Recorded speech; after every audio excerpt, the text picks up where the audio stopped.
Rats, a mysterious musician, vanished children. The Pied Piper of Hamelin is one of history's most chilling fairy tales.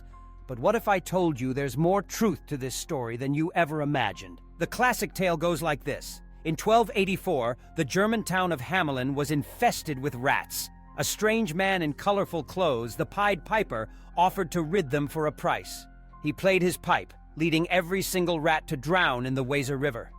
But when the ungrateful townsfolk refused to pay, the piper returned, and with his mesmerizing tune, led away all the town's children, never to be seen again. A chilling story, right? But historians believe it's rooted in a very real, very tragic event. Forget magic flutes for a moment. Hamelin was a real town, and something significant did happen there in the late 13th century.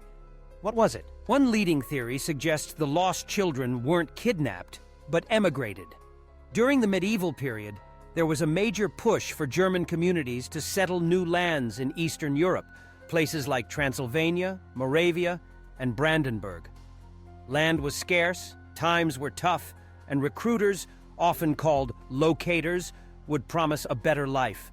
They'd even wear colorful clothes and use music to draw people in, much like our piper. Another grim possibility: disease.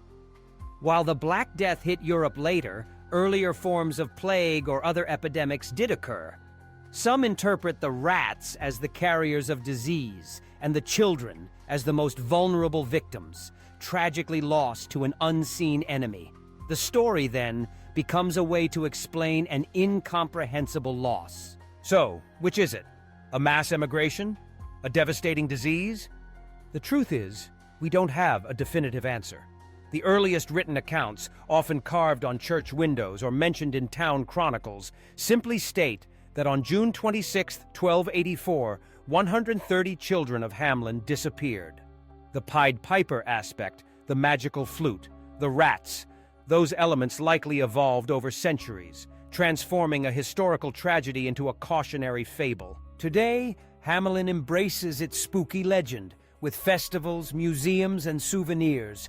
The Pied Piper reminds us how stories evolve, how history blends with myth, and how even the darkest events can be transformed into enduring tales. What do you think happened to the children of Hamelin? Let me know in the comments below. Don't forget to like this video, share it with a friend, and subscribe for more historical deep dives.